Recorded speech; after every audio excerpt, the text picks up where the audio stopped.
This episode of Building Inclusion was recorded on the lands of Aboriginal and Torres Strait Islander peoples across Australia.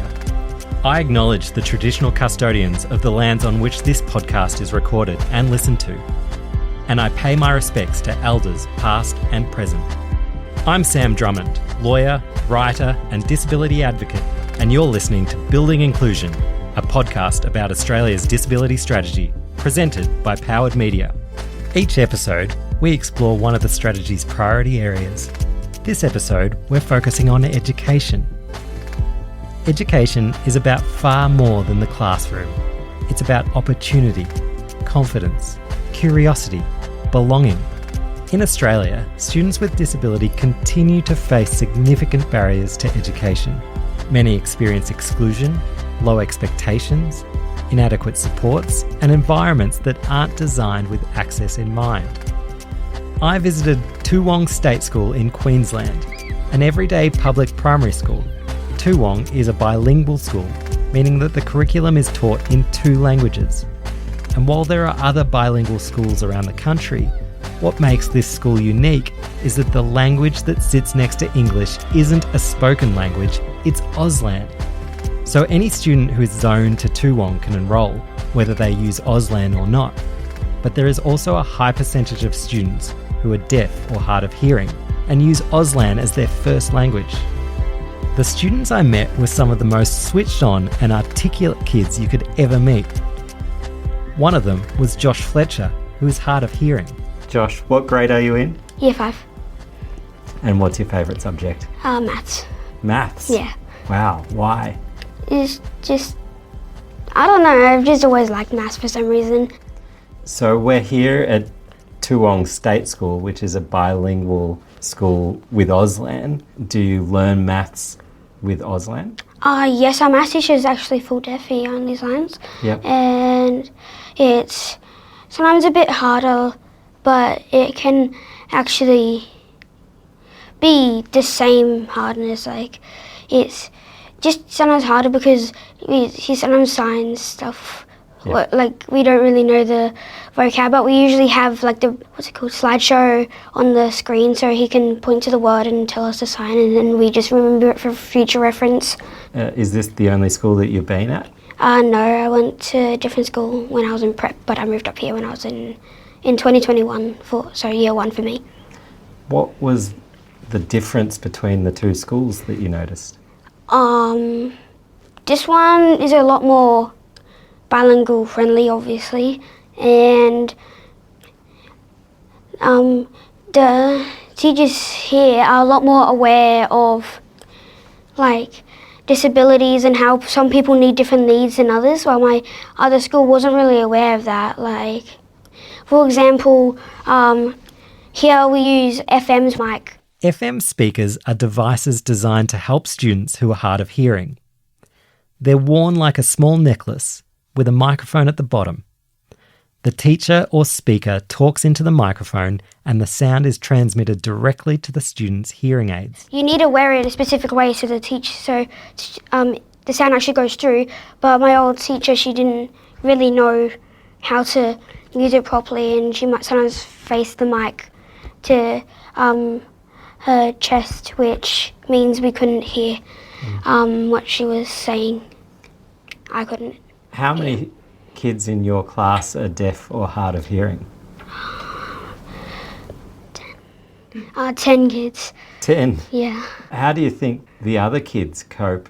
Is it a benefit for them to learn Auslan and understand about all those different things that you need to be able to learn as well as you can? It is actually pretty good for them because they really enjoy learning Auslan, and most kids are fluent in Auslan, and so it's not really been a trouble, apart from sometimes when new kids come and they have a bit of difficulty learning, but we've always managed to cope. There sounds like there's a real sense of community at this school. Yes, there is. And people work together to make sure everyone feels included. Yeah. How do you think we make sure that everyone feels included everywhere in society. Do you think there's lessons that everyone can take from this school? Yes. Most kids in my class, I'm not sure about the other classes, but most of the kids in my class are really empathetic, and they know if someone's feeling a bit down or unsure, and the teachers know to check with certain people because they might know that this student isn't so strong in Auslan, so they need the interpreter to come and speak to them while the deaf teacher's signing or something like that. Josh, thanks for talking to me. Thank you. This is Lefroy. Lefroy is in grade 3. He is deaf and his first language is Auslan. He is speaking here through an Auslan interpreter. Hi Lefroy. Thanks for joining me. What grade are you in? Grade 3. The school bell I heard just ring. I didn't hear it. How do you know when it's time for lunchtime or the end of school? So I know the time and I can see the clock, but there's also a flashing light that goes blue and red. And so in class, do all the teachers speak Auslan to you? Yes. And how many people are in your class? There's 25 of us. How many would be deaf or hard of hearing in grade 3? I'm not sure. I think it's about 8. So for people who are hearing and they live in the outside community, is there something that you think that they don't know about what your life is like and you'd really want them to know? Yeah. I think it's really good for them to learn because sometimes they look at deaf people and think we're different, but we're really the same. And it's so easy to teach them and educate them. Like here, they have Auslan as a subject. It would be great if it was taught at other schools and they could learn Auslan too. That was Lefroy from grade 3, speaking through an Auslan interpreter. Elizabeth Fletcher is the Deputy Principal of Toowong State School. She's incredibly proud of her students, but also the staff who work closely with the deaf community to make a meaningful impact on the next generation of people who are deaf or hard of hearing. A lot of people would be, I think, familiar with bilingual schools in a verbal sense, but what does a bilingual school that is English and Auslan look like in the classroom? So at our school we have 4 staff members in the classroom and 2 of them are teachers, and one teacher is fluent in Auslan, Australian Sign Language, and the other teacher is either fluent or working towards that. And then there are an educational interpreter and an ALM, and our ALMs are Auslan language models. So it's sort of like a deaf teacher aide, yeah. So they all work together. They have a really important meeting in the morning where they sit down and go through the day and how they're going to support all of their diverse learners. And so from 9 o'clock onwards, it sort of looks like they're mind reading each other because they know exactly what to do and how to support kids in all the different subject areas. So what are some of the adjustments to classrooms that other schools wouldn't have thought of or wouldn't have yet? Well, I actually have only worked at Toowong for 20 years. I went straight from university here, but I can have a guess about what makes us unique. The number one thing and the success of our program is direct teaching from a teacher to a student. And so rather than to go through an interpreter, the teacher straight to student. So the student gets immediate feedback. When a student delivers an answer, there's no delay. You know, if you imagine going through an interpreter, there's that delay there. There's a delay of the question being asked and of the student having a chance to respond. And by that stage, another student may have already answered the question. So their language is valued. Deaf students who use Auslan, their first language, or even coders who are hearing students with deaf parents, their first language is equally valued to English. So I think that gives them a real sense of belonging and community, and they feel they're on an equal playing field with other students in the classroom. And the other thing is our hearing students all learn to sign. So a deaf student has the whole class to choose from for peers and for friends, so they're not restricted. How important is not just language as a concept, but also culturally deaf and the culture that brings within the school? How does that play out? So I think that's what sometimes is missed by other people and other schools, is that huge importance and valuing of culture. So deaf people need to feel valued. They need their culture understood and respected. And it's simple things like how to get attention of a deaf person, just how to be deaf aware. So if we have relief teachers who need to come in, and they might not be teachers of the deaf or fluent Auslan users, but the kids know the distinct difference if they understand deafness and the deaf community in the way they get their attention, they face them when they're talking, they make sure they access a person who can sign, they don't turn their back to them. We, in our Auslan languages program, which is an extra curriculum for the whole school, even the non-bilingual classes, we go into deaf sports, deaf community, international sign language, important days in the deaf community. We get really excited about our Deaf Olympics. We've just had a teacher go off and compete in Japan. I've had a parent go off and compete in Japan. The kids got to go to Deaf Parliament. And so all of these things that hearing people get are normalised and valued, but from a deaf perspective. So their opinions are seen. We're always asking for, well, what's your opinion on this? Or as a deaf person, how do you set that up in your home? So I think they feel seen and feeling just as important as their hearing classmates. Yeah. Are there still barriers that you find or ideas that are coming through that you're implementing within the school now, let alone 20 years ago? Yeah, we're always learning, absolutely. So next year we're really excited to get screens up in our assembly hall so that we can project the interpreter, so that, you know, you don't have to restrict where the deaf student or staff member sits in the assembly, so that it's just there. And you know, we're always learning, and, you know, sometimes there's budget issues, so we're improving all the time. And next year we're also getting video phones for all the bilingual classes, so our deaf staff can FaceTime the people in the office rather than having someone run up to say, oh, you need to send a student down. We're always learning and developing. Captioning is always an issue. If we access outside resources, often they don't have captions. So we're trialling something. We've got a virtual space, and at the moment we're trialling captioning up in the room. So if a hearing person walks in who can't sign, they can pop on a mic and it'll come up for all the deaf staff in that room. So every year we get better. It seems clear to me why the family of a deaf student or a student who's hard of hearing would seek this school out. Why are the other kids coming here?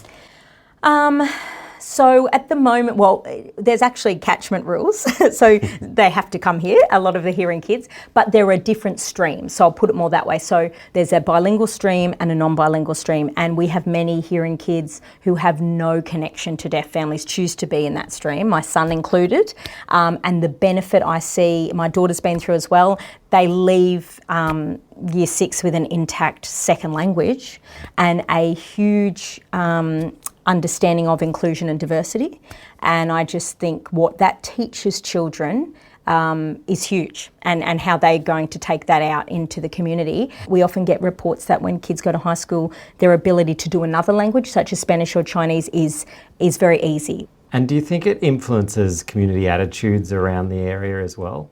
One thing I absolutely love hearing stories from deaf families in this area is they might go down to the coffee shop, they move into the area, they might go down to the coffee shop and they're ready with their notepad and pen to give their coffee order, and the student behind the counter signs and says, oh no, you know, I can sign, I went to Toowong.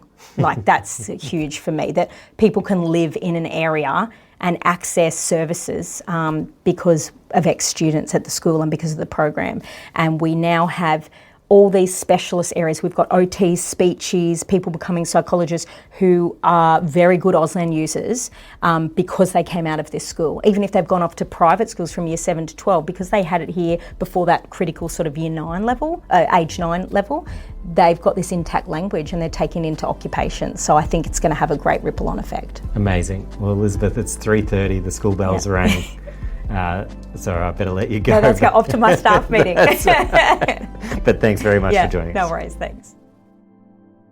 I travelled to regional New South Wales, where I spoke with Dr Kathy Cologon, one of Australia's leading experts in inclusive education. It was clear from the moment I met her that this isn't just a job for her, it's a passion. This comes across from a warmth of character that shows deep commitment to inclusive education for all young people with disability. Hi Sam, lovely to meet you. Thanks for bringing us here. Yeah, no worries, it's a great spot. Should we have a chat? Yeah, sounds good. It seems to me in a lot of department policies and research that it emphasises consultation with family and parents, with that underlying assumption that maybe the child can't provide feedback that's useful, how do you talk to a child, and particularly a child with a disability, and ensure that you're hearing their voice? That's a great question, Sam. There are so many different ways that we can communicate effectively with children, and one of the most useful ways that we do so in research is through arts-based methodologies. So combining arts and AAC, so augmentative and alternative communication strategies, and then making sure that children are within a safe space and they feel comfortable and they've got a rapport with the person that they're engaging with, so that you can get beyond, you know, those barriers that are often at the start, particularly for children who haven't had the opportunity to be heard very often. You need to take the time. So for example, I had the great privilege of doing some research along with colleagues recently with 24 children who experienced disability and their families, and the children all communicated in different ways. So they communicated with their bodies, and they communicated, some of them communicated with their hands through sign language, some of them were speaking. There was lots of different ways of communicating. All of them communicated through their behaviour, and that was part of the process. But it was a very in-depth research process. So we didn't just rock up and say, "Hi, my name's Kathy, tell me what you think, great, see you later." It was that process of actually being in the moment together. So being beside and just creating those opportunities. So for example, you know, getting the chalk out when the child wants to be outside, and you're sitting down drawing with the chalk alongside the child, and then creating those spaces until the child feels comfortable to actually share about themselves and their life. Things like making maps is really helpful, because you can make a map of a school or a map of a preschool or a map of the community, and then there's all of those points to begin, you know, to open that communication around what's important to the child, what are the things that happen to them, what do they wish for. We had lots of fun making magic wands, and it was very, very cool. And, you know, I was appreciative that when I was turned into a frog, I got turned back into a person. But or else I'd be speaking to a frog right now. That's right. And not one of the children mentioned that they wanted to change anything about themselves.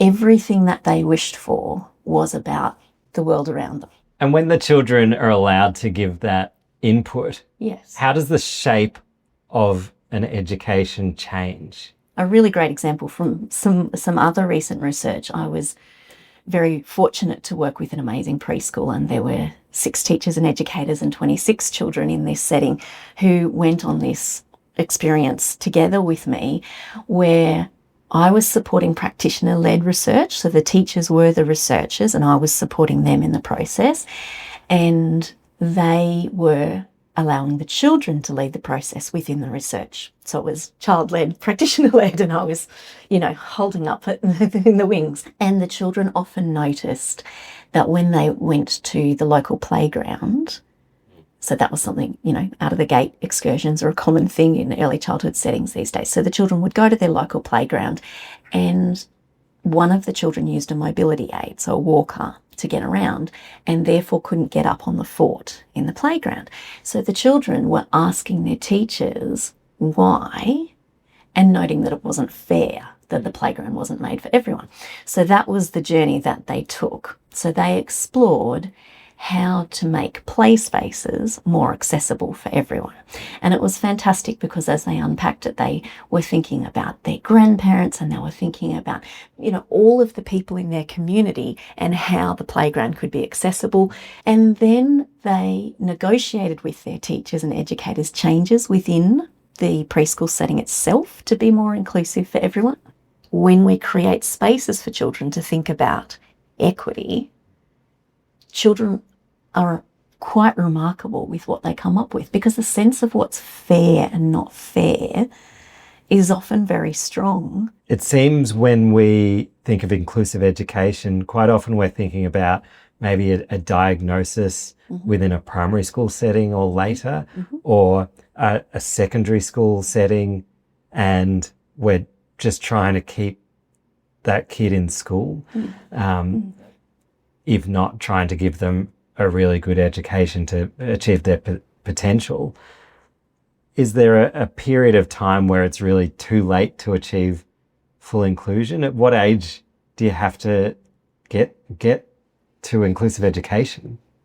That's a really good question, Sam. And I think one of the really important things is we know from research that children begin being enculturated into discriminatory, prejudiced, ableist and etc. beliefs from a very young age. So as young as 2, children can actually start to identify symbols of otherness.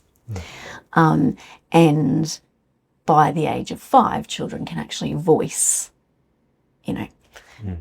repeating those enculturated understandings of humans and diversity and what's valued in humanness. So it does start very young and continues to build from there. And that does make early childhood particularly important for facilitating inclusion.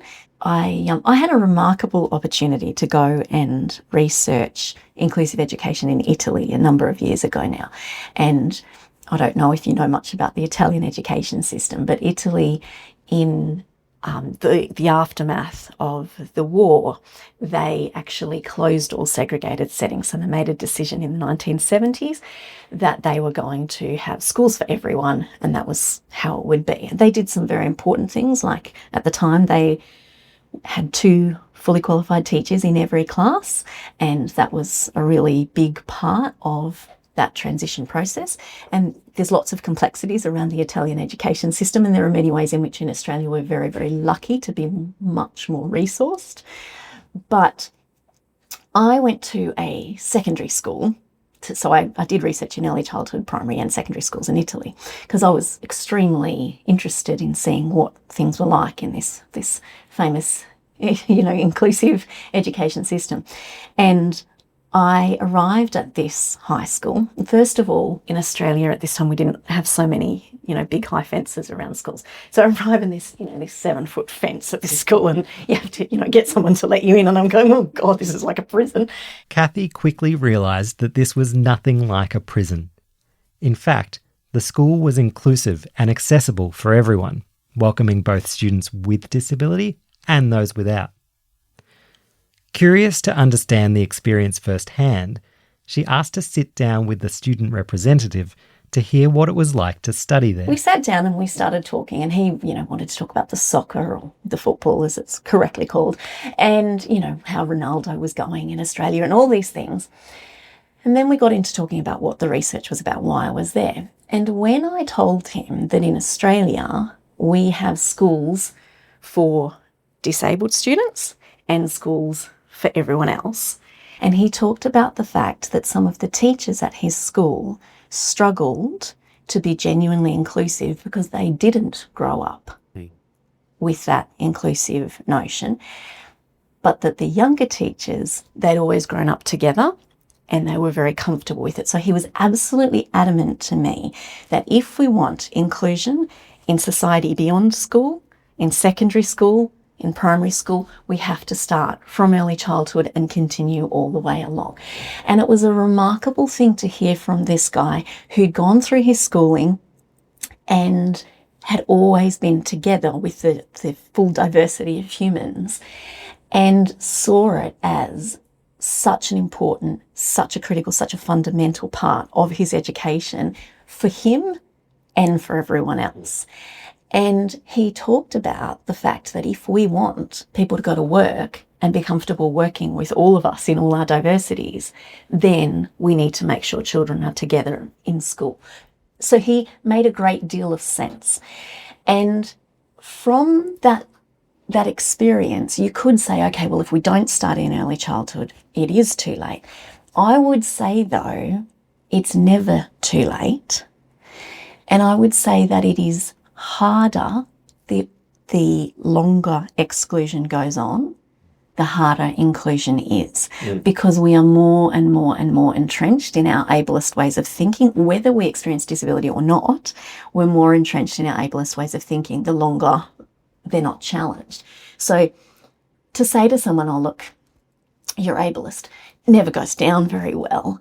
But it is true that we have to be able to challenge our ableist beliefs and how they inform our systems and structures if we want to achieve inclusion. Because one of the most difficult things with inclusive education is when we have this myth of the normal child and we think there's such a thing as a normal child, and then we target all our education, like everything's planned for this mythical normal child, then nobody's getting an optimal education. But if instead we use universal design for learning and approach our planning and all of our pedagogy and our environments from the idea that humans are diverse, that's simply reality, and we can plan for a lot of aspects of diversity before we even know who our students are, because we know all these different forms of diversity that exist. So if we begin with universal design for learning and then implement from that point, we stop having to retrofit everything all the time. So it's actually faster and easier and more efficient for everyone. And we become more skilled as educators. You mentioned that Australia is fairly well resourced in education compared to a country like Italy. And sometimes it's not about money. What are the things that we can be doing that don't involve a big rollout of expenses to make an inclusive education? There are so many things. And I think, people sometimes, I guess, roll their eyes a bit when you talk about attitudes, but it really, really matters. So our beliefs and our attitudes really matter. And if we start with the notion of presuming competence, then we're a long way into making it work. If we combine that with universal design for learning, again, that really helps. And resourcing does matter. And we know that teachers are too stretched.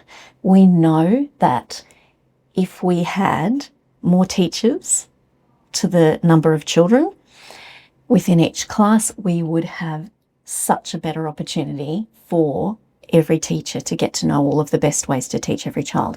But universal design for learning does give us a shorthand in a way for doing that. So implementing universal design for learning, addressing our attitudes and being genuinely critically reflective. Professional learning opportunities cost money, so again it does come to resourcing, but professional learning opportunities are offered all the time for teachers. We just need to make sure that instead of having sort of, a one-stop shop where it's like you get this little come and learn about neurodiversity for 2 hours and then you're set, off you go. We actually need to go on a journey with teachers. We actually need to engage teachers and build on what teachers know now and keep on building forward. So we need professional learning that is sustained and targeted to what teachers need to know in this context. Australia's education system is so diverse and so complex, so we need to avoid the one-size-fits-all and be able to have the flexibility within professional learning so that we can target what teachers need to know, what are the touch points right here and right now in this school, and target that professional learning there. The other thing is we need to listen to children.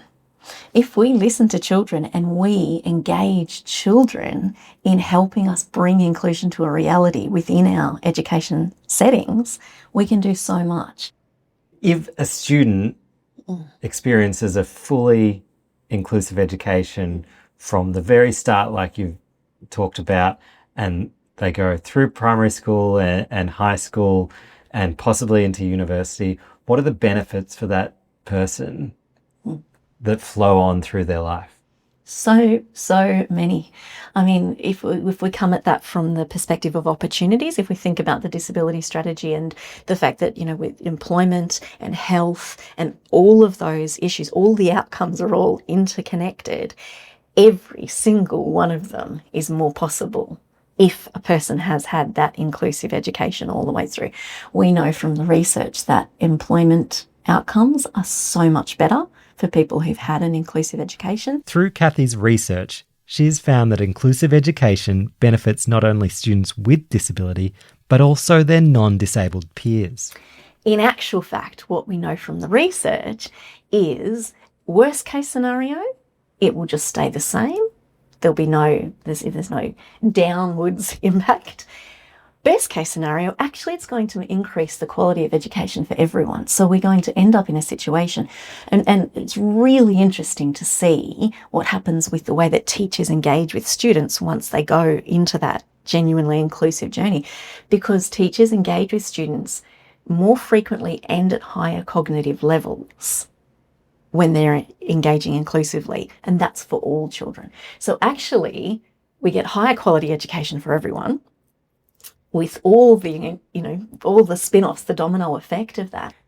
If you were to look ahead 5 years, where would you want to see Australia's education system in their inclusive education journey? We can't close all segregated settings, so all specialist schools and specialist units and classes. We can't close them all tomorrow, because it is a journey, and it would be actually cruel to take children who've gone through that journey separate to each other all the way through and suddenly just dump them all together and expect everyone to swim, right? But if we stop creating new segregated settings, then we can start from the start with all of the children coming in to education now. So I would love us to be in a place where we've stopped creating new segregated settings and we've stopped taking new enrolments into segregated settings, so that we can begin from early childhood all the way through. I would also love us to have significantly increased our focus on inclusive education in teacher education and professional learning for teachers. I'd like to see us genuinely providing teachers with the time that they need to plan for children in all their diversities, so everyone can get the best outcomes at school. And I'd like us to be remembering that inclusive education is about all of us, and in doing so, removing those invisible question marks that some of us carry around with us every day. Kathy, thanks for talking to me. Thanks, Sam. You've been listening to the Building Inclusion episode on education. I absolutely loved visiting Toowong State School and seeing firsthand how they create an inclusive environment for deaf and hard of hearing students. These conversations remind us that building inclusion in education allows young people, both with and without disability, to thrive. This has been Building Inclusion, Australia's disability strategy podcast, hosted by me, Sam Drummond, presented by Powered Media, produced by Eliza Hull, recorded by Ascent Media. Thanks for listening.